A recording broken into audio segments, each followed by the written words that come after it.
Mum, Mark's sister hit me. Those words, whispered by my daughter, Emily, over the phone, felt like a blade slicing through my chest.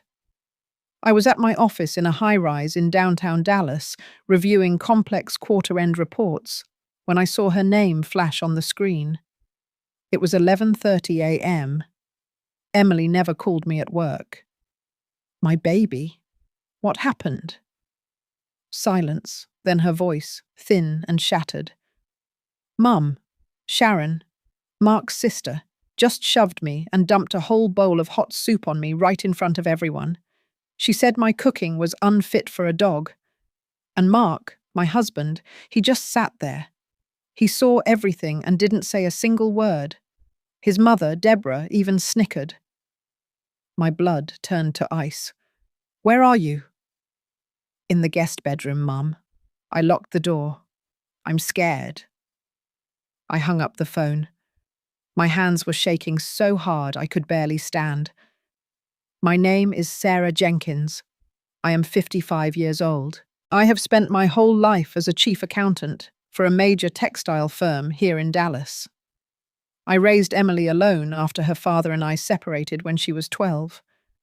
Frank, her father, was a good man, a detective with the DPD, but life pulled us in separate directions. Emily was always gentle, bright, and loving. When she met Mark Stevens 3 years ago, I wanted to believe she had found a good man. He came from a very traditional family in Houston. His father was Commander Rex Stevens, a retired military man, tough, rigid, one of those men who never smiles. But Mark seemed different. I was wrong. 20 minutes after that call, I was in my black SUV, driving like a mad woman toward their house in the suburbs. But I wasn't going alone. I called Frank, Emily's father. I told him everything in less than 30 seconds. Say no more, Sarah. I'm on my way.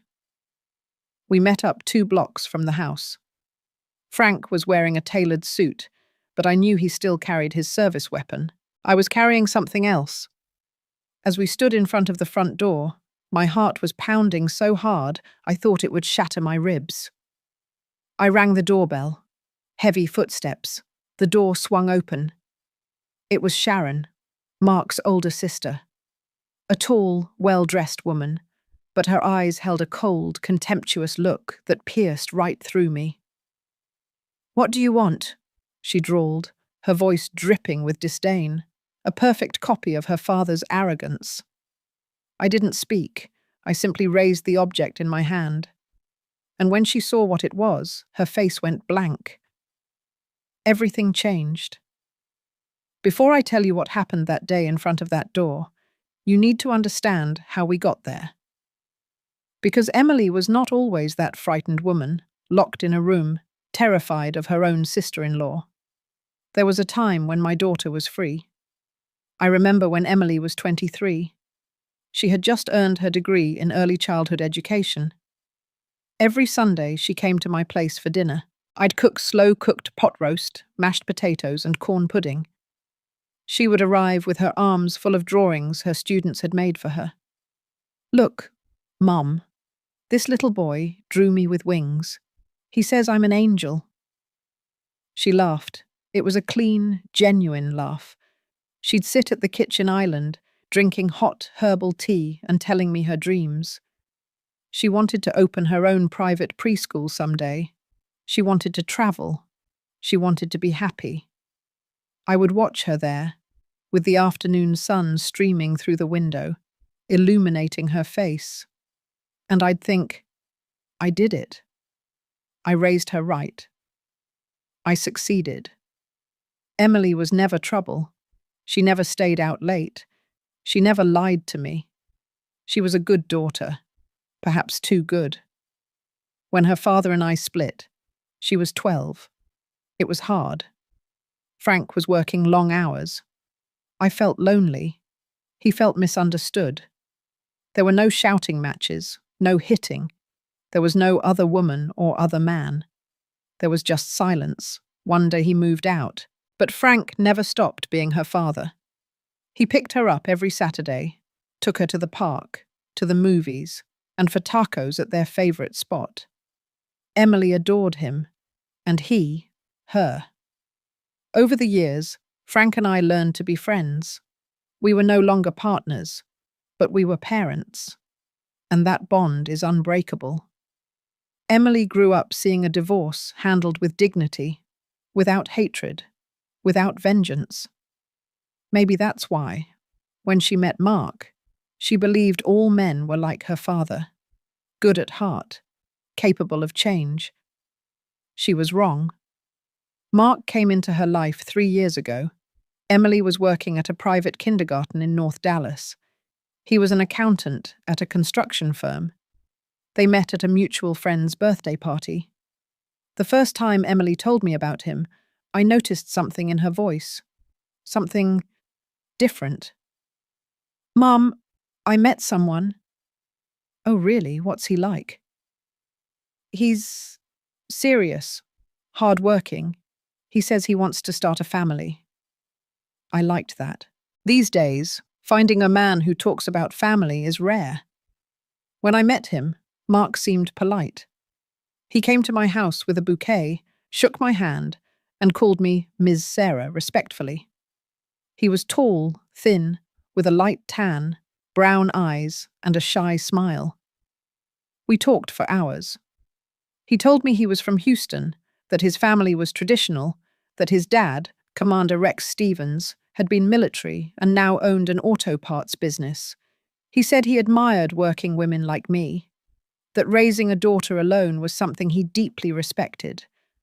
I wanted to believe him, but there was something that bothered me that day, something small, almost invisible.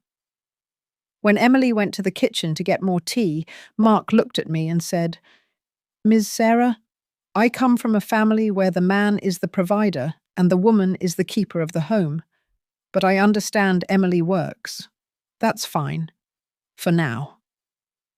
For now. Those 2 words stuck with me. But Emily was in love, and I wanted to see her happy. They got married a year later. It was a simple ceremony in a garden south of the city. Emily wore a simple, beautiful white lace dress. Frank walked her down the aisle. I cried.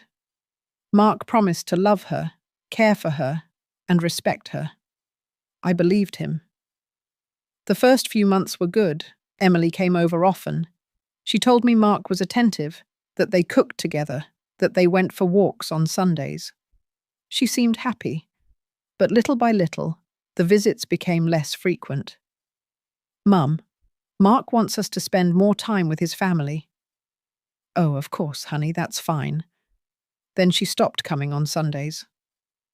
"Mum, his sister, Sharon, invites us for a big family brunch every Sunday. She says it's a family tradition." "I understand, honey, but you miss me, right?" She laughed, but it wasn't the same laugh. And then one day, I noticed something on her face. A shadow. A weariness that wasn't from work. "Emily, are you okay?" "Yes, Mum. Just tired." But her eyes said otherwise. I wanted to ask more. I wanted to push. But I didn't. And that was my first mistake. Because when a mother feels that something is wrong with her child, she must act. She must ask. She must break the silence. I didn't. And that omission, that silence of mine, almost cost Emily everything. Standing there now, in front of that door, with Frank beside me and that object in my hand, I understood something. Sometimes a mother's love is not enough just to be there. You have to be present. You have to act. And that day, I was going to act. The first sign that something was wrong was 6 months after the wedding. I didn't see it then. Nobody did. But now, looking back, I understand that it all started there. It was a Saturday afternoon. Emily showed up at my house without warning. That was already odd. Since she got married, she always called first. "Mark wants to know where I am," she would say. I used to think it was affection, attention. It wasn't affection. That Saturday, Emily knocked on the door with trembling hands. Her eyes were red, as if she had been crying. But when I asked if she was okay, she smiled. "Yes, Mum. Just came to see you." I hugged her. She smelled like lavender soap, clean house, that mix of bleach and fabric softener she always used. But she also smelled like fear. I don't know how to explain it. Mothers smell fear in their children. We sat in the living room. I served her iced tea. She held the glass with both hands, as if she needed to cling to something. "How's Mark?" I asked. "Fine. Working hard.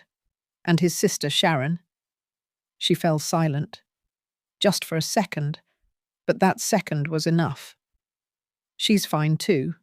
She's demanding. But that's just her. Demanding." That word should have alerted me, but I didn't want to see it. Emily stayed all afternoon with me. We watched an old movie, one we used to watch together when she was a little girl. We ate popcorn with hot sauce. We laughed. For a moment, I felt like everything was okay. But when she was leaving, before getting into her car, she turned back and said, "Mum, if I ever need to stay with you for a few days, can I?" My heart stopped. "Of course, honey. This is always your home. Why do you ask?" "No reason. I just wanted to know." She left. I stood by the door, watching her drive away, with a knot in my stomach that wouldn't go away all night. I should have called Frank. I should have gone to her house the next day. I should have asked her what was going on. I didn't, because Emily had told me everything was fine, and I wanted to believe her. Weeks went by. Emily stopped coming. She didn't even call me on Sundays anymore. I reached out, but she always had an excuse. "Mum, sorry. Sharon invited us for brunch." "Mum, I can't. I have to clean the whole house." "Mum, Mark wants us to visit his uncle. Always someone else. Always another priority." And I foolishly thought, well, it's normal. She's newly married. She's building her life. But one afternoon, while I was at the Kroger, I saw Emily. She was in the produce aisle, picking out tomatoes. She was wearing a long-sleeved sweater, even though it was warm out. Her hair was tied back in a low ponytail. She looked thinner. "Emily!" I cried, excited. She turned around, her face lit up for a second, but then I saw something in her eyes, something like panic. "Mum, what a surprise!" I walked over and hugged her. She stiffened. "How are you, honey? I haven't heard from you in weeks." "Sorry, Mum. I've been busy." "Busy with what? You don't even call." "Well, you know, the house, work, Mark." I looked at her closely, deep circles under her eyes. Her skin was pale, and as she moved to grab some onions, her sweater sleeve rode up slightly. I saw a bruise on her wrist. "Emily, what is that?" She quickly pulled the sleeve down. "Nothing, Mum. I hit myself on the car door." "On the car door?" "Yes, you know how clumsy I am." She smiled, but that smile didn't reach her eyes. I wanted to press her. I wanted to grab her arm, take her to my house, sit her at the kitchen table and tell her, "Tell me the truth. What is happening to you?" But at that moment, her phone rang. She pulled it out of her pocket. I saw the name on the screen. "Mark." Her face changed. Suddenly all the light went out. "Sorry, Mum. I have to take this." She walked a few steps away. I stayed there, pretending to examine the avocados, but listening. "Yes, I'm coming now." "No, I wasn't long. I'm just buying what you asked for." "Yes, Sharon is there, I know." "I'm coming, Mark, I'm coming." She hung up. She returned to where I was. She wasn't smiling anymore. Mum, I have to go. Mark is waiting for me. So fast. We haven't even talked. I know, sorry. Sharon arrived early and I have to make dinner. Does Sharon live with you? No, Mum, but she eats with us almost every day. You know, Mark is her only brother. And since their mother, Deborah, is always so quiet, Sharon takes charge. It's a family thing. A tightness gripped my chest. And are you okay with that? Of course, Mum. It's normal. She's his sister. It was not normal, but I didn't say anything. Emily gave me a quick kiss on the cheek, grabbed her cart, and practically ran away. I stood there, in the middle of the supermarket, with empty hands and a sinking heart. I couldn't sleep that night. I called Frank. Frank, I need to talk about Emily. What happened? I don't know, but something is wrong. She didn't say anything, but I saw her today. She has a bruise on her wrist, and she's very thin and nervous. Do you think Mark is hitting her? I don't know. She says no. But, Sarah, if you suspect something, we have to do something. I know, but I can't accuse him without proof. What if I'm wrong? What if Emily gets angry at me? Frank sighed. All right, but I'm going to talk to her. Alone. Thank you, Frank. I hung up, but Frank couldn't talk to her. Because every time he tried to see her, Emily had an excuse. She was busy. She was tired. Mark couldn't make it that day. Sharon needed something. Always something. And I, from afar, watched my daughter slowly fade.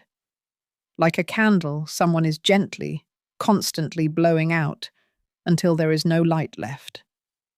3 more months passed. Emily turned 26.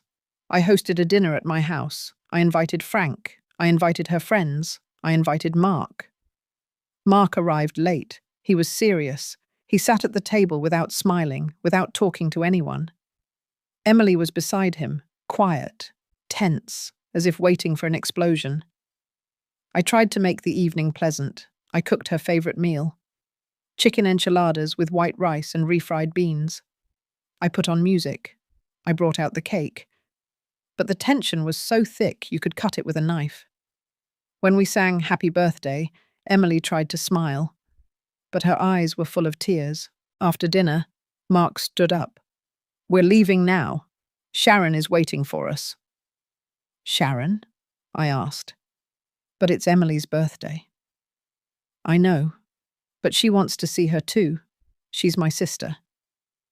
Emily stood up without saying anything. She gave me a quick hug. Thanks, Mum. It was beautiful. Honey, why don't you stay a little longer? Your friends just arrived. I can't, Mum. Mark is right. Sharon is waiting. They left. I stood there, watching the door close, with the half-eaten cake and the candles still burning. Frank walked up to me. Sarah, that man is not right. I know. And neither is Emily. I know. We have to do something. But what, Frank? What do we do if she won't let us help her? He had no answer. Nobody did. And meanwhile, my daughter was getting lost. And I, her mother, didn't know how to save her. Until that day when she called me with a broken voice telling me, Mum, his sister hit me. And I knew there was no more time for doubt. The time to act had come. After that birthday, something shifted in me. I could no longer pretend everything was fine. I could no longer wait for Emily to tell me the truth, because the words of a suffering daughter don't always come. Sometimes, silence screams louder. I decided to visit her without warning. It was a Tuesday afternoon. I left work early, made an excuse to my boss, and drove to the house where Emily lived with Mark. It was a small, nice house in a quiet neighborhood north of Dallas. It had a small front yard with purple bougainvillea. When I arrived, Mark's car wasn't there. That gave me courage. I knocked on the door. I waited. No one answered. I knocked again. "Emily? It's me, Mum."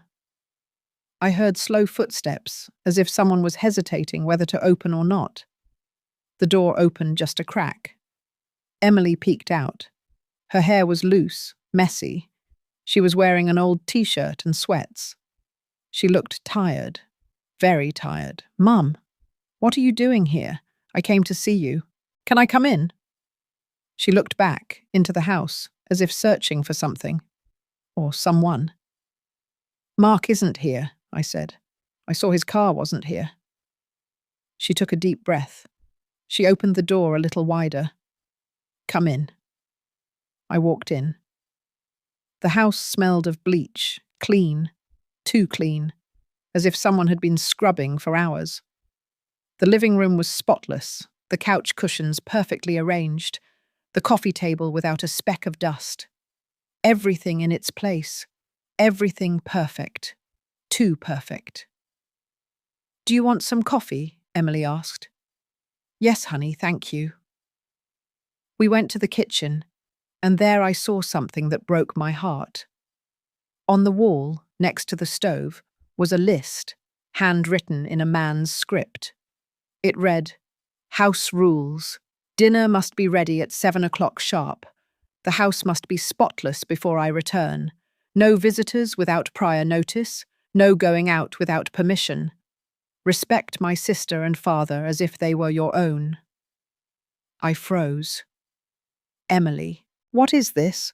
She continued making the coffee without looking at me. "They're Mark's rules." "Mark's rules?" "Yes, he says a house runs better when there is order." "And you agree with this?" She fell silent. She poured the coffee into 2 mugs. She handed me one. She sat across from me at the kitchen table. "Mum, I know you don't understand, but this is how his family operates. His father raised Mark like this, and Mark wants our home to be the same." "And what do you want?" She looked down. "I want my marriage to work." "But is this a marriage, Emily, or a prison?" She looked up. Her eyes were full of tears. "Don't say that, Mum." "Honey, those rules, that's not normal. That's not love. That's control." "It's not control, it's discipline. Mark says women nowadays don't know how to be wives anymore, that they don't know how to take care of a home, that his mother was different, that she knew her place." "Her place?" "Emily, listen to yourself. When did you start talking like this?" "Since I understood that if I want this to work, I have to adapt." "Adapt? Or erase yourself?" She stood up. She was trembling. "Mum, I appreciate you coming, but I don't need you to tell me how to live my life. I chose to marry Mark. I chose this." "Did you choose this? Or were you convinced that this is the right thing?" "Stop it, Mum." Her scream took my breath away. Emily had never yelled at me. Never. She covered her mouth with her hands, as if she couldn't believe what she had just done. Tears started to fall. "I'm sorry, Mum. I'm sorry. I didn't mean to." I stood up. I hugged her. She crumbled in my arms. She cried like I hadn't seen her cry since she was a little girl. "I'm so tired, Mum. So tired. Mark wasn't like this before, I swear. When we met, he was different. He was sweet. He was attentive. But after we got married, he changed. Or maybe I never really knew him." "Has he hit you?" She pulled away from me, wiped her tears. "No, not him. He's never laid a hand on me." "Then who?" Silence. "Emily, who?" She closed her eyes. "His sister, Sharon." The world stopped. What? "His sister." She yells at me. She calls me useless. She says I don't know how to cook a decent meal, that I'm not fit to be her brother's wife. And sometimes she shoves me, or grabs my arm, or throws things. And Mark does nothing. He says Sharon is right, that I need to learn, that his mother used to take much more. I struggled to breathe. Emily, that is violence. No, Mum, it's not violence. She's just demanding. You know how she is. She's like her father. No, honey, that's not being demanding. That's being abusive. And your husband is an accomplice. Don't say that. Why are you defending him? Because he's my husband. And so what? Does that give him the right to let you suffer? She fell silent. She looked at the floor. Her hands were trembling. I knelt in front of her. I took her hands in mine. Emily, listen to me carefully. You don't deserve this. You deserve a man who defends you, who protects you, who loves you truly. And if Mark can't do that, then he's not the man for you. But Mum, I love him. I know, honey, but love is not enough. Love without respect is not love. It's dependency, and dependency kills. She looked at me with those eyes full of pain, and for a moment, I thought she was going to react. I thought she was going to say, "You're right, Mum. Get me out of here." But she didn't.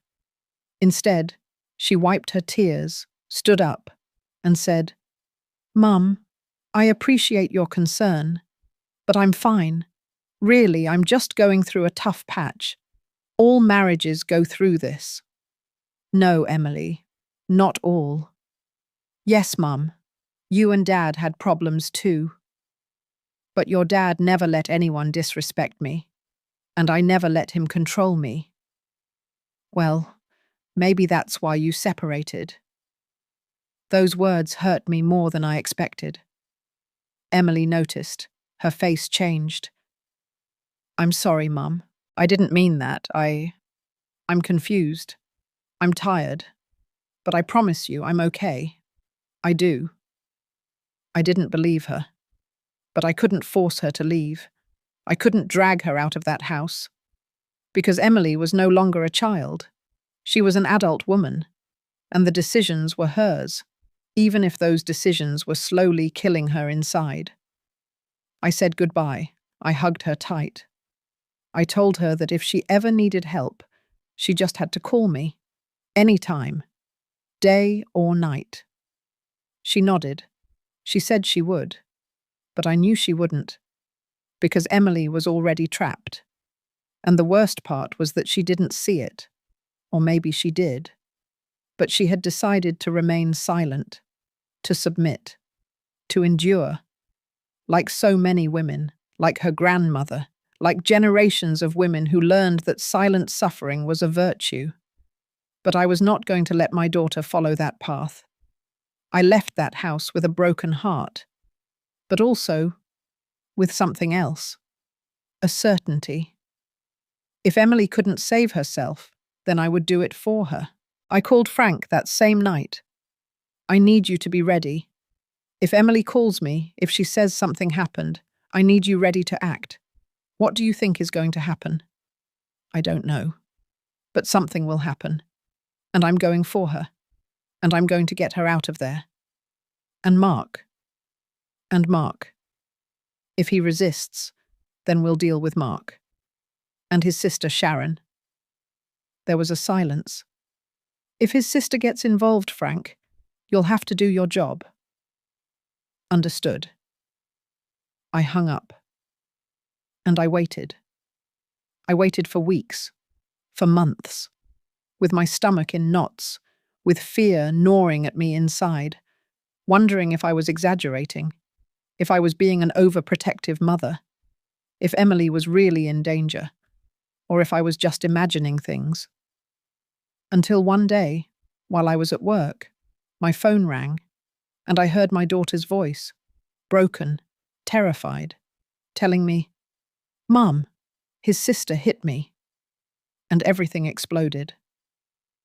The months that followed that visit were the hardest of my life. I kept working, keeping my routine, but a part of me was always alert, always waiting, like an animal sensing a storm before the first drop falls. Emily called me from time to time, always short conversations, always with that controlled, measured voice, as if someone was listening on the other end. "Hello, Mum. How are you?" "Fine, my daughter. And you?" "I'm fine too. Just calling to say hi. Are you sure? Is everything okay?" "Yes, Mum. Everything's fine. I have to go. Love you." And she hung up.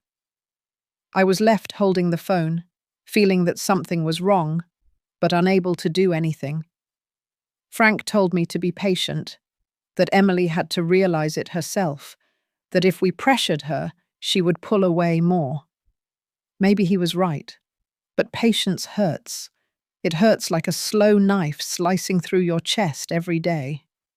One afternoon, while I was at a farmer's market buying vegetables for the week, I saw a familiar face.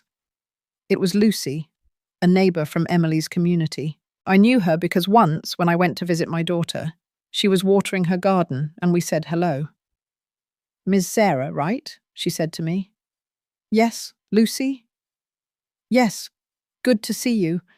How is Emily?" The question caught me off guard. "Fine. Why?" Lucy lowered her voice, looking around, as if she didn't want anyone else to hear. "Well, I don't want to get involved where I don't belong, but I've noticed things." My heart started beating faster. What kind of things? "Well, sometimes I hear screaming. From Emily's house. A woman screaming. Very loud. And once I saw Mark's sister, Sharon, storm out of the house, slamming the door. She looked furious. And then I saw Emily in the window. She was crying." I closed my eyes, took a deep breath. When was that? "About a month ago. I wanted to go knock on the door, but my husband told me not to get involved, that it was family business." "And have you seen Emily lately?" "Yes, but she hardly ever goes out anymore. Before, I'd see her going for walks or leaving for work. Now I hardly ever see her. And when I do, she's always rushing, as if she doesn't want anyone to talk to her." "And Mark?" "He leaves early and comes back late. But his sister, Sharon, she goes there almost every day, sometimes staying until evening. Emily is alone with her until Mark gets home." My hands were shaking. "Lucy, if you hear screaming again, can you call me?" I gave her my phone number. "Please, she is my daughter." She nodded. "Of course, Miss Sarah. I have a daughter too. I understand." We said goodbye. I left the market without buying anything. I got into my car and cried. I cried with rage, with helplessness, with fear. Because now it wasn't just suspicion anymore. Now there were witnesses, there was screaming, there were tears, and I, her mother, felt I had to do more than wait. I called Frank. "I need you to investigate Mark's sister and father. I want to know who they are, what they've done, if they have a record." "You think they have a record?" "I don't know. But a woman who treats another woman like that, who yells at her, who shoves her, and a father who condones it. They didn't learn that out of nowhere. Someone taught them. Or they've always been like this." "All right. Let me see what I can find." "What are their names?" "Commander Rex Stevens, the father. Retired military. He owns an auto parts business in Houston. And Sharon Stevens, the sister." "Perfect. I'll call you in a few days." Frank was a retired detective. He had contacts. He knew how to find information. 3 days later, he called me. "Sarah, I found something." "What?" Commander Rex Stevens has a history. 15 years ago, his wife, Deborah, Mark, and Sharon's mother filed a complaint for domestic violence. My blood ran cold. What? Yes, but she withdrew it a few days later. According to the report, she said it was a misunderstanding, that they were having marital problems, that everything was resolved. And after that? Nothing after that. There were no more complaints. But according to some neighbours from that time, the screaming was heard often, and she, the wife, stopped leaving the house. She became very quiet, very submissive. And how did she die? Officially cancer, 8 years ago. But some say cancer wasn't the only thing that killed her, that she was very thin, very weak, as if she had stopped fighting, as if she had just given up. I felt short of breath. Frank, that man killed his wife, not with a single blow, but he killed her. He slowly extinguished her light. I know, and now his daughter, Sharon, is doing the same to Emily, with his silent blessing. And Mark? Mark grew up watching that, watching his father yell, watching his mother submit. He learned that this is how a marriage works, that the man is in charge and the woman obeys. And now he's repeating the pattern. He's letting his sister do the dirty work, keeping the traditional order his father established. I have to get Emily out of there. But she doesn't want to leave. Then I'm going to make her want to. How? I don't know. But I'm going to do something. I hung up. I couldn't sleep that night. I stayed awake staring at the ceiling, thinking about Emily, thinking about that house, thinking about Sharon, going there every day, yelling, pushing, slowly destroying my daughter's soul. And thinking about Mark, the man I thought was good, the man who promised to love Emily, and who now, a coward, let his sister treat her like dirt. I decided to do something risky. The next day, I left work early. I drove to Emily's house. I knew Mark wouldn't be there. I knew only Emily and possibly Sharon would be there, and that was exactly what I wanted. I arrived at 3 p.m. I rang the doorbell. No one answered. I rang again. I waited. Finally, the door opened. It was Sharon. Tall, broad-shouldered, hard face, cold stare. "What do you want?" she said, with that tone people use when they think women don't deserve respect. "I came to see my daughter. She's not here." "Yes, she is. Her car is there." I pointed to Emily's car, parked in front of the house. Sharon clenched her jaw. "I said she's not here. And I say I want to see her." We stared at each other. It was a silent duel, a duel of wills. I was not going to back down. After a few seconds, she stepped aside. "Come in, but don't take long. I have things to do." I walked in. The house was dimly lit. The blinds were closed. The air was heavy. "Emily?" I called out. No response. "Emily?" "She's in the kitchen," Sharon said, crossing her arms. I went to the kitchen, and there was my daughter, her back to me, standing in front of the stove, cooking. Emily. She turned around, and what I saw devastated me. Her face was puffy, her eyes were red, and on her left cheek, a red mark, recent. "Mom," she whispered. Sharon appeared behind me. "Your daughter is very clumsy. She hit herself on the cabinet." I looked at her with hatred. Did she hit herself on the cabinet, or did you hit her? Her face didn't change. She showed no surprise, no guilt, only contempt. "Madam, I recommend you leave. You have no business here." "I have every business here. She is my daughter, and she is Mark's wife. And as long as she lives in this house, I have the right to correct her when she is wrong." "Correct her?" Is that what you call it? Is hitting a woman correcting her? If she doesn't know how to cook, she has to learn. My father taught my mother, and Emily will learn too. Emily started to cry. Miss Sharon, please, no more. Shut up! Sharon screamed at her. And I exploded. I stepped toward her, small, but furious. Don't you ever yell at her again. Don't you ever lay a hand on her again. Because if you do, I will make you regret it. She laughed, a cold, mocking laugh. You? What are you going to do? A single woman? A divorced woman? I am divorced, but I am not alone.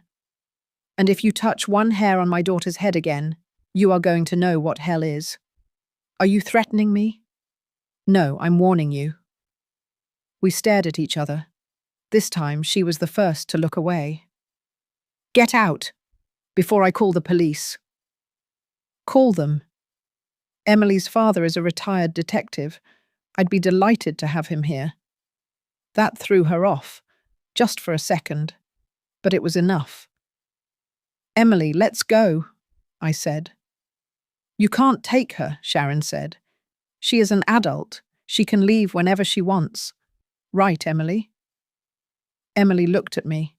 There was so much fear in her eyes, so much pain, so much confusion. Mum, I can't. Mark will be angry. Let him be angry. You can't stay here. But he's my husband, and you are my daughter, and I will not let anyone hurt you, not his sister, not him, not anyone. Emily cried harder. Mum, I don't know what to do. I do. Trust me. Sharon took a step toward us. If you take her, Mark will come for her. And it won't be pretty. Let him come. I'll be waiting for him. I took Emily's hand. She trembled, but she didn't let go. Let's go, honey. We walked out of that house. Sharon didn't stop us. But her look was pure hatred. I helped Emily into my car. She was crying non-stop.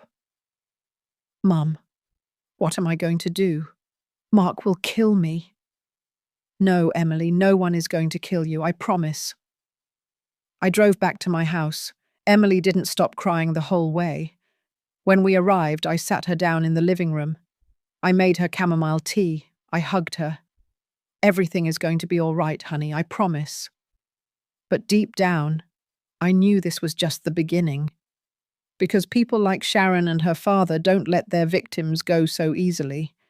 And men like Mark, raised in violence, don't either. That night I called Frank. I need you to come over. Emily is with me. And I think Mark is going to come. I'm on my way. And we waited. Emily spent the whole night at my house. She didn't talk much. She just cried. She held herself. She trembled every time she heard a noise outside. I sat next to her on the living room sofa and didn't move. I held her. I stroked her hair, like when she was a little girl having nightmares. It's over, honey. It's over. But it wasn't over. It was just beginning. Frank arrived at 9 p.m. He was still wearing his suit. When he saw Emily, his face changed, his eyes filled with tears. What did they do to you, my girl? Emily stood up and ran to hug him. She cried on his shoulder like I hadn't seen her cry in years.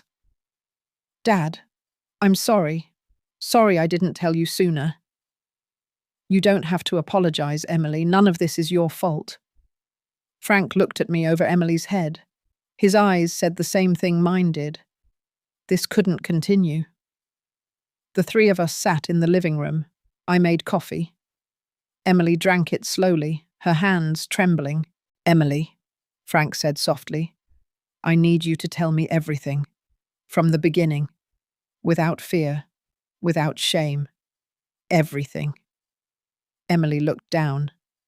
I don't know where to start. Start at the beginning. When did all this begin? She took a deep breath. I think I think it started even before we got married, but I didn't realize it. What do you mean? When Mark and I were dating, he was very attentive, but also very jealous. If I went out with my friends, he called me every half hour. If I didn't answer right away, he got angry. He said I didn't love him, that if I really loved him, I would always be available to him. Frank and I exchanged glances. I thought it was because he loved me so much, Emily continued. That jealousy was a sign of love, but now I understand it wasn't. It was a sign of control. And his sister? I asked. When did you meet Sharon? I met her a month after I started dating Mark. We went to Houston. Sharon, who was a few years older, received me at her family's house. But she wasn't kind. She looked me up and down, as if she was evaluating me. And then she told Mark, right in front of me, "She's pretty, but I hope she knows how to run a household, because a woman who can't keep things in order is useless as a wife." And what did Mark say? He laughed. He said, "Don't worry, sis. If she doesn't know how, you'll teach her." Emily sighed. I felt uncomfortable, but I thought it was just her way, that she was from a traditional family, that with time she would accept me. And did she accept you? Frank asked. No, never. From the day of the wedding, she started criticizing everything. She said my dress was too simple, that the party food wasn't good, that I had invited too many people from my side and too few from theirs. Everything I did was wrong. And did Mark defend you? Emily shook her head. No, he just said, "Sharon is right. You need to step up your game." I felt rage rising in my chest. After the wedding, Emily continued, Sharon started coming to our house every day. At first, she just came for dinner. Mark said his sister was just trying to help, that since she was so accomplished, she felt it was her duty to guide me. But nothing I did was ever enough. If I cooked chicken, she'd say she wanted steak. If I cooked steak, she'd say it was tough. If the house was clean, she'd find dust somewhere. If I smiled, she'd call me naive. If I was serious, she'd say I was a downer. Tears started to fall again. And Mark always agreed with her. Always. He said Sharon just wanted to help me, that if I listened to her advice, I would be a better wife. And when did the hitting start? Frank asked, his voice tight. Emily closed her eyes. 6 months ago, I was cooking. I made a simple soup. Sharon came in, tasted the soup, and said it was disgusting, that it tasted like dishwater. I told her I was sorry, that I would make something else. But she stood up, grabbed the bowl, and dumped the hot soup all over the stove and kitchen floor, then grabbed my arm and shoved me against the counter. My heart was pounding so hard it hurt. She said, "You are useless. My mother cooked 1,000 times better than you. I don't know what my brother saw in such a mediocre woman." I started crying, told her I was sorry, that I would do better, but she grabbed my arm so hard it left bruises, and then she shoved me. I fell, hitting my hip on the table. Frank stood up, furious. And where was Mark? In the living room, watching TV. And he didn't do anything? He came into the kitchen, saw his sister yelling at me, saw me on the floor and just said, "Emily, get up, clean up this mess, and next time cook something decent." The silence that followed was heavy, so heavy I could barely breathe. That was the first time, Emily said. But it wasn't the only one. From that day on, Sharon became more aggressive. She would shove me, pull my hair, pinch me. And always with Mark there, seeing everything and saying nothing. "Why didn't you call me sooner?" Frank asked, his voice cracking. Because I was ashamed, Dad. Because I thought it was my fault. That if I were a better wife, a better cook, a better woman, none of this would happen. Emily, listen to me closely, Frank said, kneeling in front of her. None of this is your fault. None. That woman is an abuser, and your husband is a coward, and they both deserve to be reported. But Dad, I love him. I love Mark. Loving someone who lets you suffer, that's not love, honey. That's fear. Emily covered her face with her hands. I don't know what to do. I don't know how to get out of this. I walked up to her, took her hands in mine. You already got out, Emily. You are here. With us. You are safe. But Mark will come. He'll force me to go back. Let him come, Frank said. I'll be here, and he's not taking you anywhere. And if he brings his sister, or his father, even better, because I'm going to have them arrested for assault. But Dad, I don't have proof. I didn't go to the doctor. I didn't take pictures of the bruises. The evidence is on your body, and your testimony is here. That's enough. Emily shook her head. It won't be enough. They have money, contacts, they can hire lawyers, they can say I'm lying, that I'm crazy. Then we're going to make sure they can't, I said. They both looked at me. How? Frank asked. Tomorrow, we're taking Emily to file a formal report with the police department's domestic violence unit. We are going to file against Sharon for assault and battery, against Mark for complicity. Mom, I can't. Yes, you can. And you will. Because if you don't do it now, this will continue. And one day that woman will go too far. And you will be destroyed. Emily fell silent. She knew I was right. All right, she finally said. I'll do it. Frank nodded. Good. I'll go with you. And I'll make sure this report is taken seriously. The three of us hugged. It was a long hug, a hug from a broken but united family, a family that fights, that resists. But that night, something else happened. At 11 p.m., the doorbell rang. The three of us froze. It's him, Emily whispered. Frank stood up. He walked toward the door. Who is it? He asked without opening it. It's Mark. I came for my wife. She's not here. I know she is. Her mother took her. I want to talk to her. There's nothing to talk about. Go away. I'm not leaving without Emily. Mark's voice sounded desperate, furious. Frank opened the door. Just a crack, enough for Mark to see his intimidating presence. I told you to leave. If you don't, I'm calling the police for disturbing the peace. Are you threatening me? No, I'm warning you. Emily is here by her own will, and she's not leaving with you. She's my wife. She has to come with me. She is a person. She is not your property. Mark tried to push the door. Frank held it. Take one more step and I'll have you arrested. Mark stopped. His breathing was ragged. His eyes were red, as if he had been crying, or drinking, or both. Emily, he yelled. Emily, come out, we need to talk. Emily got up from the sofa. I tried to stop her, but she signaled with her hand. She walked toward the door. Frank stepped aside.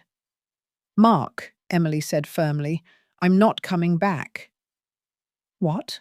Why? What did your mother tell you? Is she putting ideas in your head?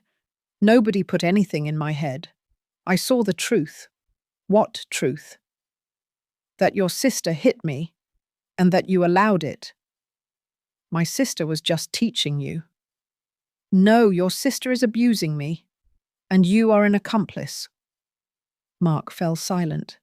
For the first time, he had no answer. I loved you, Mark. I truly loved you. But I can't keep living like this anymore. I can't keep pretending everything is okay when it's not. Emily, please, let's talk. Let's fix this.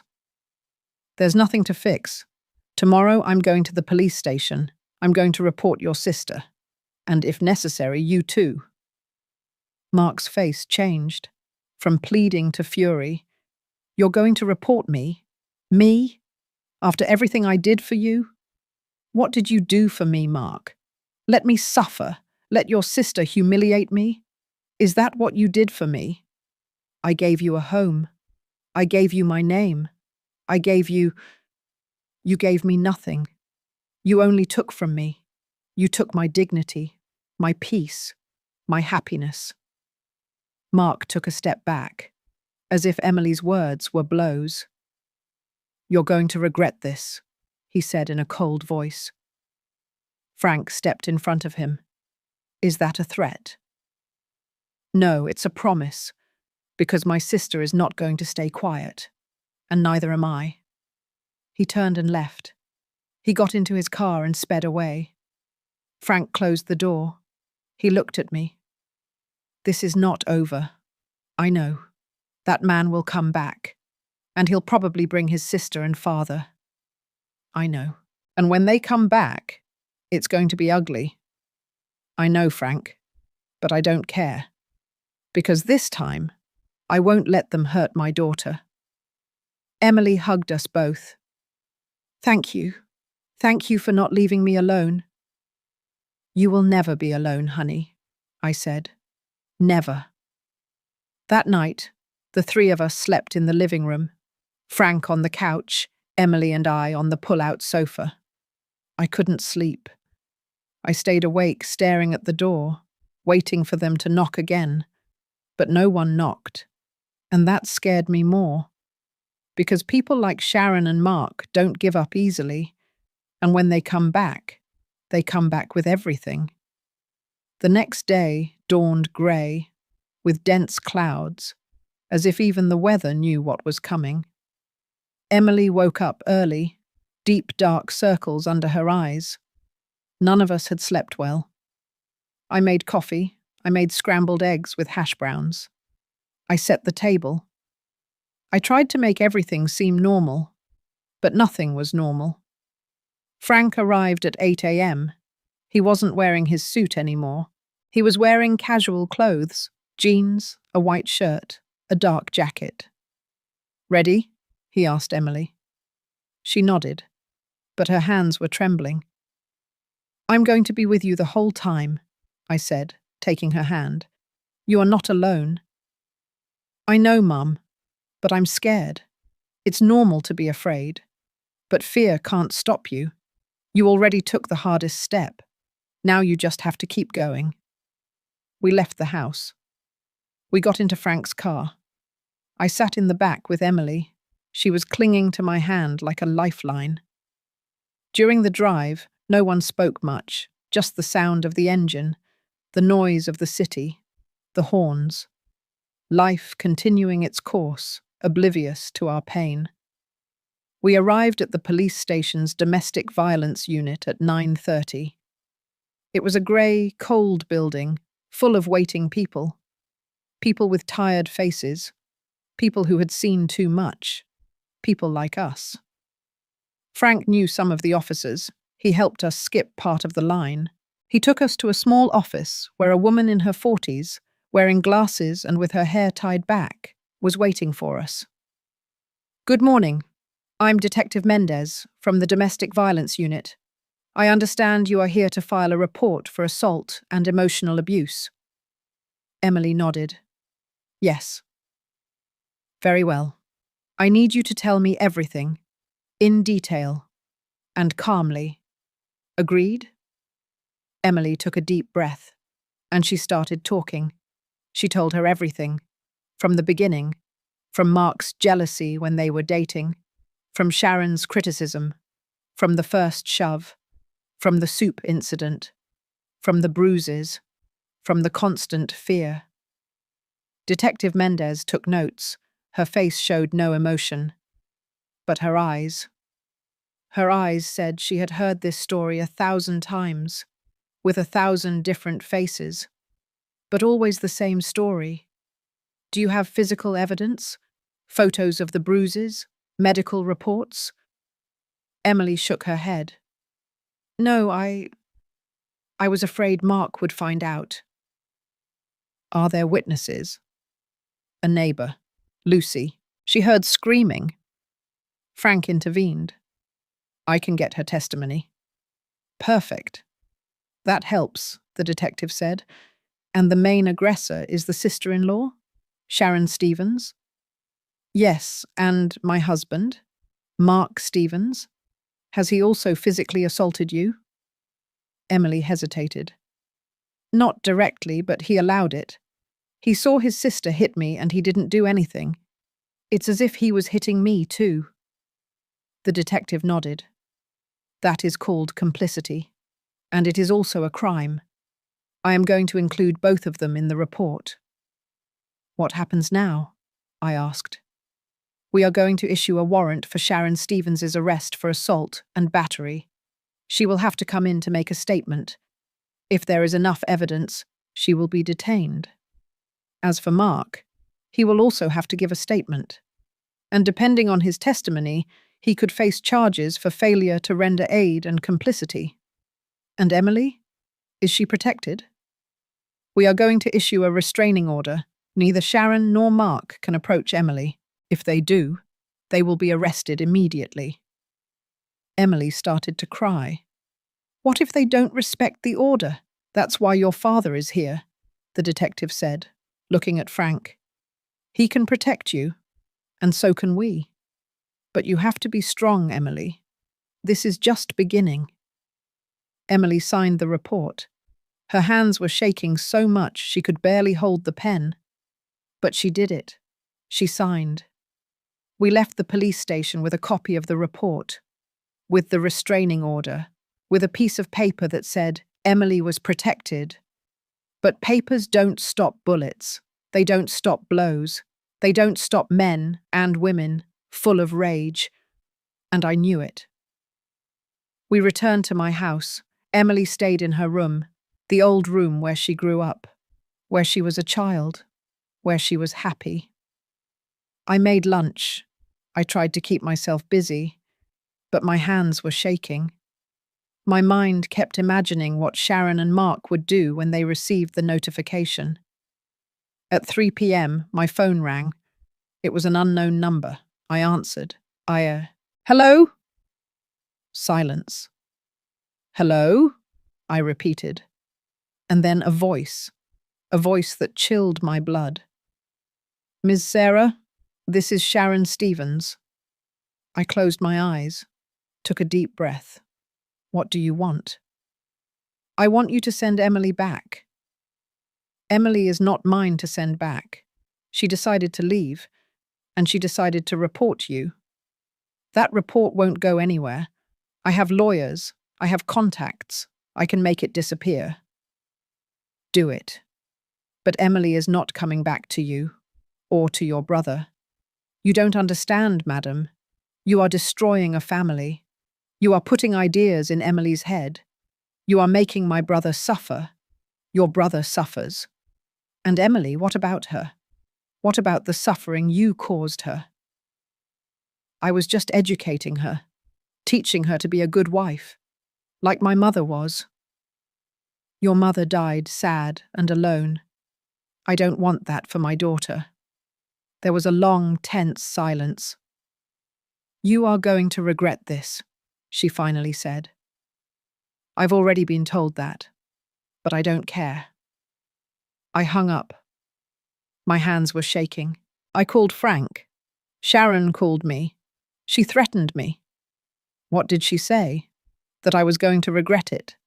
That she has lawyers. That she can make the report disappear. She can't. It's already registered. It's in the system. She can hire anyone she wants. But this won't disappear.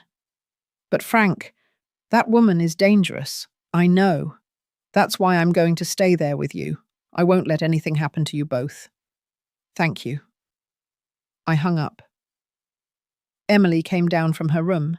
Her eyes were red. Who called? I didn't want to lie to her. Sharon. Her face went pale. What did she say? Nothing important, just empty threats. Mum, she doesn't make empty threats.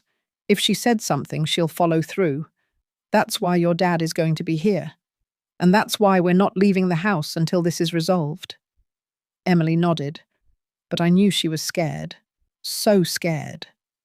That night, Frank arrived with a suitcase. He stayed in the guest room. He placed his service weapon on the nightstand, just in case. We ate dinner in silence. Vegetable soup, bread, nothing elaborate. Just something to fill the stomach. At 10 p.m., Emily went to sleep. I stayed in the living room with Frank. Do you think Mark will come? I asked. I don't know. But if he comes, he won't be alone. You think he'll bring Sharon or his dad? It's possible. And what do? We call the police. He can have them arrested for violating the restraining order. And if they arrive before the police? Frank looked at me. Then I stopped them. Frank, I don't want anything to happen to you. Nothing will happen to me. But I won't let anything happen to Emily either. Or to you. I stood up. I hugged him. Thank you. For everything. You don't have to thank me. She's my daughter. And I will always protect her. I went to bed. But I couldn't sleep. I lay down, staring at the ceiling, listening to every sound, every passing car, every barking dog. And then, at 2 a.m., I heard it. An engine. It stopped in front of my house. I got up. I went to the window. I peeked through the curtain. It was Mark's car, and he wasn't alone. Sharon and his father, Commander Rex Stevens, were with him. My heart started pounding so fast, I thought it would burst out of my chest. They got out of the car. Mark was holding something in his hand. I couldn't see what it was. Commander Stevens was walking with heavy, determined steps. I ran to Frank's room. Frank, they're here! He got up immediately, grabbed his gun, went to the window. Damn it, he whispered. What do? Stay with Emily, I'm going out. No, Frank. Don't go out. Let's call the police. I already called them. But they'll take time, and I can't let them get close to the house. He left. I ran to Emily's room. She was awake, trembling. What's going on, Mum? They're here, Mark, Sharon, and the commander. No. She started crying. What do they want? I don't know, but your dad is outside. He won't let them in. We hugged. We heard voices outside, shouting. Emily, come out! We need to talk. It was Mark's voice. I'm not coming out, Emily yelled from the window. Go away! She's not coming out, Frank yelled. And if you don't leave, I'll have you arrested. You have no authority here, Commander Stevens yelled. This is a family matter. It stopped being a family matter when your daughter laid hands on her. There was a struggle, shouts, and then a sound. I will never forget. A gunshot. Emily screamed. I screamed. We ran to the window. Frank was on the ground, bleeding. Everything happened in slow motion. I saw Frank on the ground. I saw the blood. I saw Mark with a gun in his hand, trembling, his eyes wide, as if he couldn't believe what he had just done. I saw Commander Stevens, still, his face hard, showing nothing, as if this was what he expected, as if this was part of the plan. I didn't scream. I didn't cry. My body moved on its own. I ran out of the house. I ran to Frank. Emily screamed behind me, but I didn't stop. I knelt beside him. He was conscious, breathing heavily. Blood was coming from his left shoulder. Frank, look at me. I'm okay, he whispered. It's just the shoulder. I took off my robe. I pressed it against the wound. He winced in pain. Hold on. Hold on. The ambulance is coming. I looked up. Mark was still there, standing, the gun hanging from his hand, paralyzed, in shock.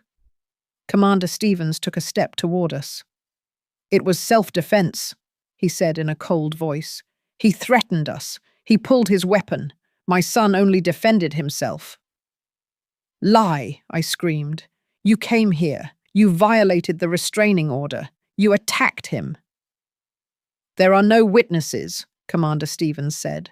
It's our word against yours. I am a witness, Emily screamed from the doorway. I saw everything. The commander looked at her with contempt. Nobody is going to believe a hysterical woman who reported her own family. They're going to think you're lying. I'm not lying, and I'm going to tell the truth, even if it costs me everything. Mark looked at her. For the first time since he got out of the car, he spoke. Emily, I didn't mean to. He was going to what, Mark? Emily said, her voice broken but firm. Protect me. Is that what he was going to do? Protect me from your sister. Protect me from you. Emily, please. Understand. I didn't know it was going to happen like this. You knew. You always knew. You knew when your sister first yelled at me. You knew when she shoved me. You knew when she hit me. And you did nothing. You never did anything. Mark dropped the gun to the ground. He covered his face with his hands. He started to sob. I just wanted you to be like my mum. She never complained. She always obeyed. Your mother died sad, Mark. She died alone. She died without love. Is that what you wanted for me? He didn't answer. He just cried. Commander Stevens looked at his son with disgust. You are a coward, he said to his son, just like your mother. And at that moment, something changed in Mark's face. Something broke. He looked up at his father, and for the first time in his life, he answered him. No, you are the coward. You who beat my mother for years. You who made her feel worthless. You who slowly killed her, and I let you do the same to Emily. Because I learned from you. Because I thought that's how you treated a wife. Commander Stevens slapped him. Shut up. Mark didn't move. He just looked at him, with tears in his eyes. No, I won't shut up anymore.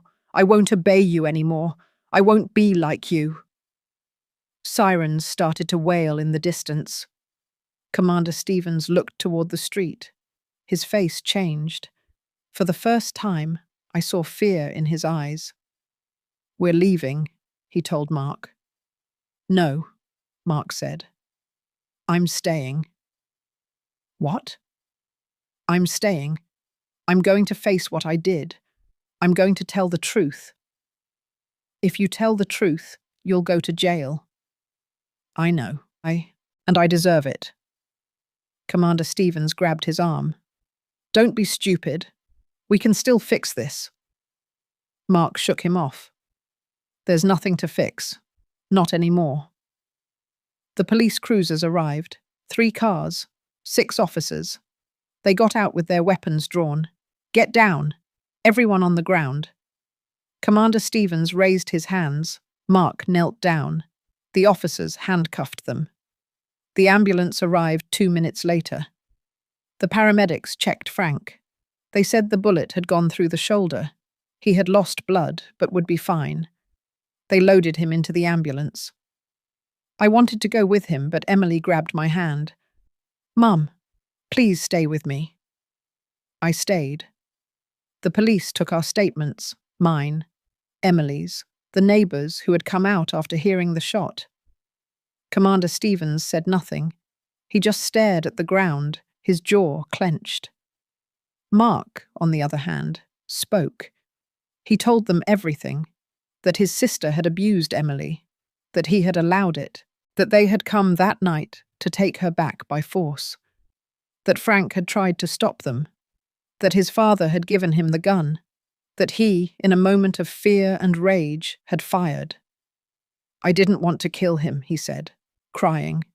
"I just wanted him to leave us alone.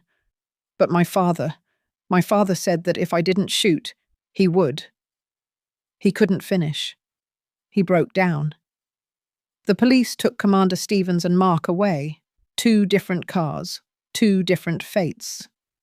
Commander Stevens would be charged with aggravated assault, violation of the restraining order, and complicity in the shooting. Mark would be charged with attempted murder, complicity, and violation of the restraining order. Both would face years in prison. Emily and I were left alone on the street. It was 3 a.m. The neighborhood was awake. Everyone was staring. Everyone was whispering. But I didn't care. I hugged my daughter. I hugged her so tight I thought she would break. "It's over, honey. It's over. And Dad? He's going to be fine. I promise you." We went into the house. I closed the door. I closed the blinds. We sat on the living room sofa. Emily wouldn't stop trembling. "Mum, Mark shot Dad." "I know. It's my fault." "No, Emily, it was not your fault. None of this was your fault. It was Sharon's fault. It was Mark's fault. It was the fault of people who learned that violence is power." "But I loved him." "I know, honey. But love is not enough. Love without respect, without dignity, without peace. It is not love. It is destruction." Emily cried into my chest. She cried like I had never seen her cry. She cried out all the fear she had held inside, all the pain, all the shame. And I let her. Because sometimes crying is the only way to start healing. The following days were difficult. Frank was in the hospital for a week. The bullet had damaged nerves. He needed surgery, physical therapy. But he survived. When I could visit him, I found him sitting in bed, his arm in a sling, watching TV. "Hi," I said. "Hi," he replied, with a tired smile. I sat beside him. "Thank you for protecting us. You don't have to thank me. It was my duty." "No, it was more than a duty. It was love, a father's love." He nodded, his eyes filled with tears. "How is Emily?" "Better, little by little. She's going to therapy. She's rebuilding her life. And Mark, in pre-trial detention, waiting for trial. His lawyer says he's going to plead guilty, that he'll accept his sentence. And Sharon and her father, Sharon and Commander Stevens, are also in detention. But he is still denying everything, says he's innocent, that Emily is lying, that I manipulated her." Frank sighed. "Men like him never accept responsibility. Never." "I know. But it doesn't matter anymore, because Emily is free, and that's all that matters." Frank took my hand. "You did the right thing, Sarah. You saved our daughter." "No, we saved her together." We remained silent. A comfortable silence. A silence of 2 people who, though no longer a couple, were still a team. 6 months passed. Commander Rex Stevens was sentenced to 8 years in prison for aggravated assault, violation of a restraining order, and complicity. Sharon Stevens was sentenced to 6 years. Mark was sentenced to 5 years for attempted murder, with the possibility of a reduced sentence for cooperating with the police. Emily got divorced. The process was quick. Mark didn't object. He signed everything without a fight. And little by little, my daughter began to smile again. She started coming to my house on Sundays again. She started drinking coffee with me again. She started telling me her plans again. "I want to open that preschool, Mum. The one I always dreamed of. then open it. Do you think I can? I know you can, because you are strong, stronger than you think. She smiled, and that smile was real. It was free. One day, while we were sitting at the kitchen table, Emily told me something I will never forget. Mum, thank you for not giving up on me. I was never going to give up, honey. You are my daughter, and a mother never abandons her child. But many mothers do. Many women are going through the same thing I went through, and no one helps them. No one listens to them. That's why you have to tell your story, Emily, so that other women know they are not alone, that they can get out, that they can heal. Do you think so? I know so. And that's what she did. Emily began giving talks at community centres, to women who had suffered violence, to women who were afraid to leave, to women who thought there was no hope. And she told them the truth, that getting out is hard, that it hurts, that it's scary, but that it's worth it. Because life after abuse is possible, peace is possible, happiness is possible. And I, her mother, was there, at every talk, at every tear, at every smile. Because that's what mothers do. We are there. We protect. We fight. Even if it costs us everything. 2 years passed since that night. 2 years in which life taught us that justice doesn't always come quickly, but it always comes. Commander Stevens served his time in a federal penitentiary. According to a lawyer friend of Frank's, the man who was once a commander, who once instilled fear with his mere presence, had become something else. In prison, no one feared him. No one respected him. The inmates knew why he was there. Violence against women. And in prison, that's a mark that follows you, that isolates you. Commander Stevens was no longer the tough man who yelled and hit. He was an old, hunched-over man who ate alone, who walked with his head bowed, whom no one wanted near. One day I received a call. It was from the prison hospital. Commander Stevens had suffered a heart attack.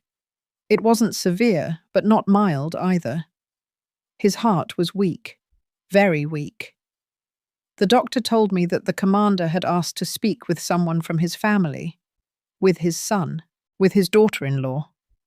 But Mark refused. He said he had nothing to say to him, that his father had died to him the day he forced him to shoot Frank. And Emily also refused, not with rage, not with hatred. She simply said, I already forgave him, but that doesn't mean I have to see him. So Commander Stevens was left alone, in that hospital bed, without family, without visits, without anyone to hold his hand as his heart failed. He once called me crazy. He once told me I was destroying his family. Years later, I learned he was alone in that hospital. Life always collects its debts. I didn't feel joy when I found out, but I didn't feel pity either. I just felt balance, because Commander Stevens spent his last years exactly as he made so many women feel. Alone, scared, powerless. Mark was released from prison after 3 years. His sentence was reduced for good behavior and for cooperating with the prosecution. When he got out, he had nowhere to go. His house had been sold to pay lawyers. His father and sister were still in prison. And Emily had already moved on. He tried to call her, once, twice, 10 times. She never answered. Until one day Emily decided to see him. Not because she wanted to go back to him, not because she missed him, but because she needed to close that chapter of her life. They met at a coffee shop, a public, neutral place. I wanted to go with her, but Emily told me, "No, Mom, I have to do this alone." I waited outside, sitting on a bench, watching people pass by, praying silently. Half an hour later, Emily came out. Her eyes were red. but she wasn't crying. "Are you okay?" I asked. "Yes, I'm okay." What happened? He apologized. He told me he had been in therapy, that he understood all the harm he had caused me, that if he could go back in time, he would do everything differently. And what did you tell him? I told him I forgave him, but that forgiving doesn't mean forgetting or going back or giving him another chance. How did he react? He cried. He told me he understood, that he didn't expect anything from me, that he just wanted me to know that he was changing, that he was trying to be better. And did you believe him? Emily paused. I don't know, Mum. Maybe he is changing, or maybe he just learned to say the right words, but it's no longer my responsibility to know. It's no longer my problem. I hugged her. I'm proud of you, honey. Thank you, Mum, for everything. That was the last time Emily saw Mark. Months later, I found out through a friend that Mark had moved to another state, that he was working in construction, that he lived alone, that he didn't have a partner, that he didn't talk about his past. Some might say that's sad, that a man deserves a second chance, and maybe he does, but not with the woman he hurt, not with the family he destroyed. Mark lost Emily forever, and that was his greatest sentence, greater than the jail time, greater than his father's rejection. He lost the love of a good woman, and he will never get that back. Frank recovered completely. Well, almost completely. His left arm never regained the same strength. He had to leave his job as a field detective and was moved to an administrative position. At first, he was frustrated. He said he missed the street, the action, feeling useful. But with time, he found another way to be useful. He started giving talks in schools, to teenagers, about domestic violence, about how to recognize signs of abuse, about how to protect the women in their families. And the teenagers listened to him. Because Frank didn't speak like a police officer. He spoke like a father, like a man who had seen pain up close, who had bled to protect his daughter. One day after one of his talks, a 17-year-old boy approached him. Mr. Frank, my dad hits my mum, and I don't know what to do. Frank knelt down in front of him, looked him in the eyes. You do know what to do. You have to protect her. You have to tell her she is not alone. And you have to seek help. You don't have to fight him. You just have to break the silence. Talk to a teacher, to an uncle, to the police. Silence is what kills. Voice is what saves. The boy cried, and Frank hugged him. That night, Frank told me what had happened, and as he spoke, I saw tears in his eyes. Sarah, if I had talked to Emily sooner, if I had asked her more, if I had insisted. Don't blame yourself, Frank. You did everything you could. And when Emily needed you, you were there. That's what matters. He nodded. But there are so many Emilys out there, so many women suffering, and no one is doing anything. That's why you speak. That's why Emily speaks, so those women know there is a way out. Frank smiled. You're right. As for me, my life changed too. After everything that happened, I couldn't continue with my routine as if nothing had happened. I couldn't keep going to work, reviewing numbers, living as if I hadn't seen what I saw. I resigned from my job at the textile company. After 30 years. My colleagues didn't understand. My boss didn't either. But I understood. I understood that life is short, that time is precious, and that there are things more important than a paycheck. I used my savings to open something I had always dreamed of, a shelter for women victims of violence. It wasn't big, just a small house on the outskirts of the city, with 3 rooms, a kitchen, a living room. But it was a safe place, a place where women like Emily could arrive, without money, without papers, without questions, just with their pain and with their hope. Emily helped me, Frank too. We got donations, volunteers, lawyers who worked pro bono, psychologists who gave free therapy, and little by little, that small place filled with life, with women who arrived broken and left whole, with children who arrived scared and left playing, with stories that arrived in silence and left in a loud voice.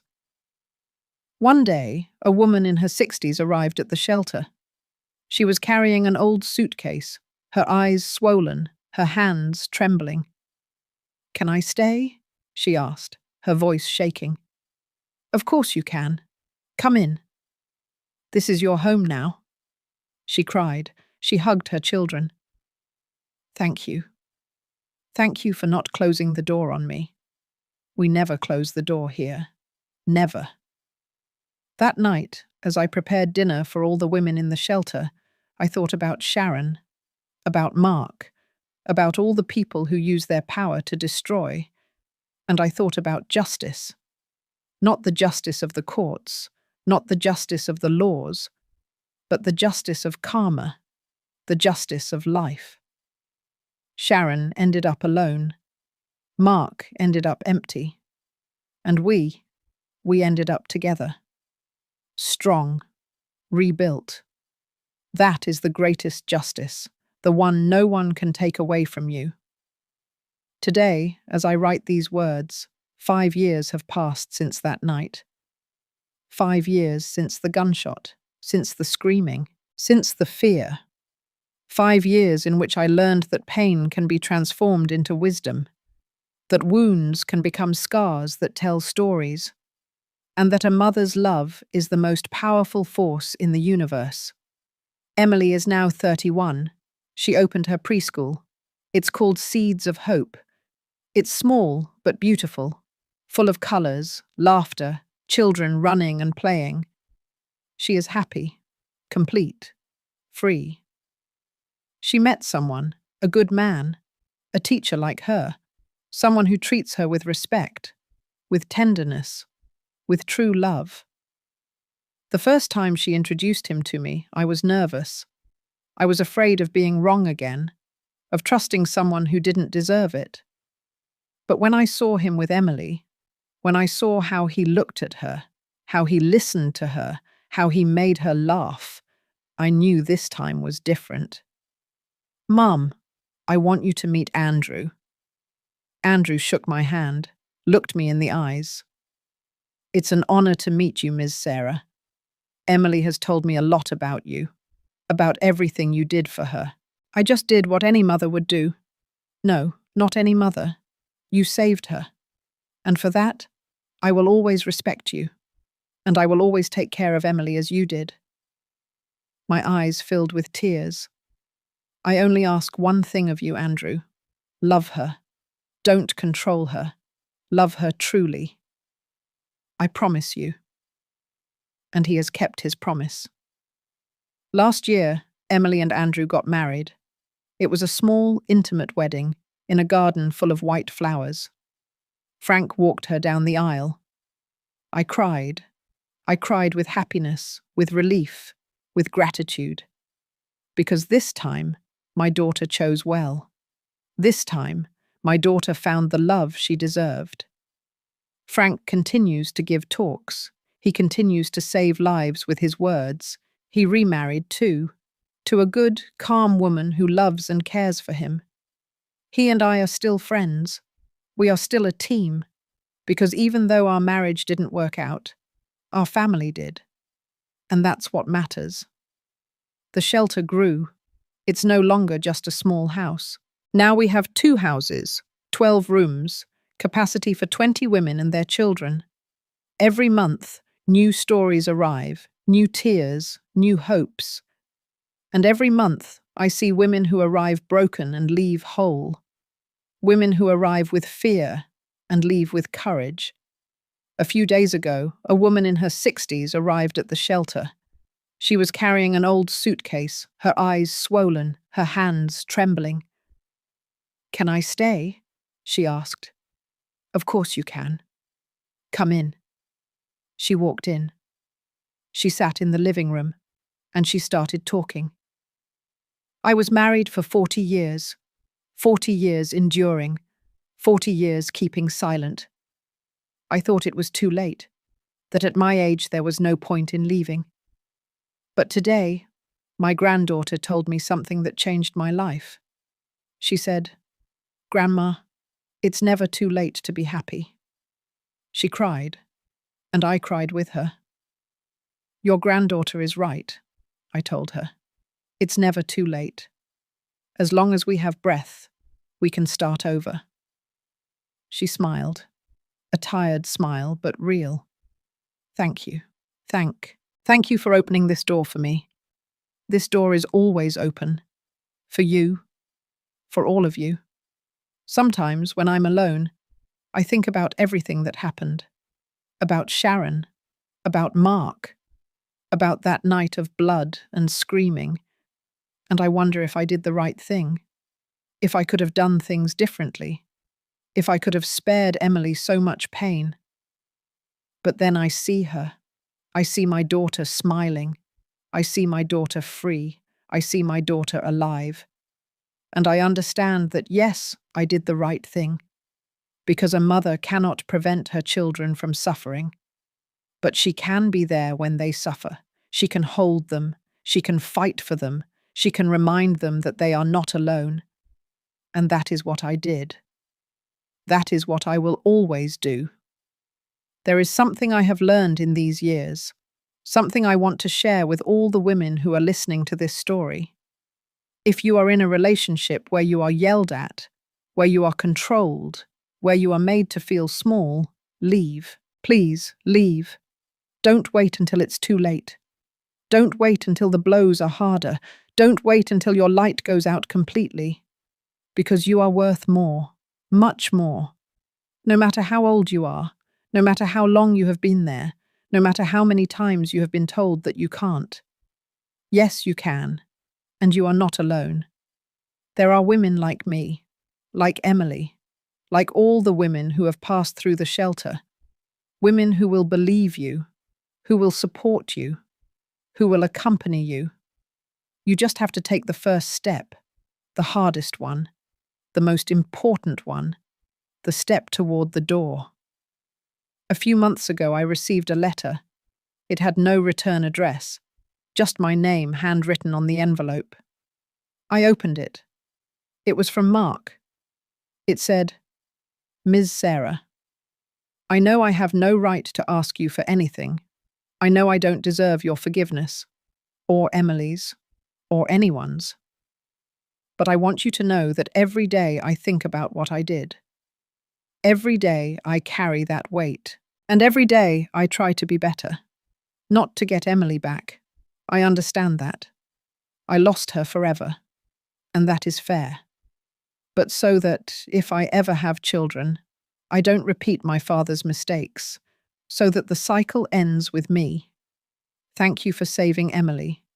Thank you for doing what I didn't have the courage to do. With respect, Mark." I read the letter several times. I felt no anger. I felt no forgiveness. I only felt nothing. Because Mark is no longer part of our lives. It no longer matters what he feels, what he thinks, what he does. The only thing that matters is that Emily is well, that she is alive, that she is happy. I put the letter in a drawer, and I didn't read it again. Today, as the sun sets behind the Texas plains, I sit on my porch. I have a mug of coffee in my hands, the same mug Emily used when she was a little girl. I think about the whole journey, about everything we lost, about everything we gained. And I understand that life is not perfect, that it doesn't always have happy endings, that sometimes justice is slow. Sometimes the pain lasts for years. Sometimes the scars never fade. But I also understand that life goes on, that love goes on, that hope goes on, and that as long as there are women willing to fight, to break the silence, to open doors, there will be a future. There will be freedom. There will be peace. If my story helps even one woman open her eyes, it will have been worth it. If my story helps even one mother act, it will have been worth it. If my story helps even one person understand that true love does not hurt, it will have been worth it. Because stories are not told just to remember the past. They are told to change the future. And this is my gift to you, to all of you, to all the women who need to hear that yes, you can, that yes, there is a way out, that yes, there is life after pain. Thank you for listening to me until the end. Thank you for being here. Thank you for believing me. And if you are going through something similar, if you know someone who is suffering, please act. Don't wait. Don't hesitate. Don't be afraid. Because silence kills, but voice saves. And together, we can save many more. God bless you. And until next time.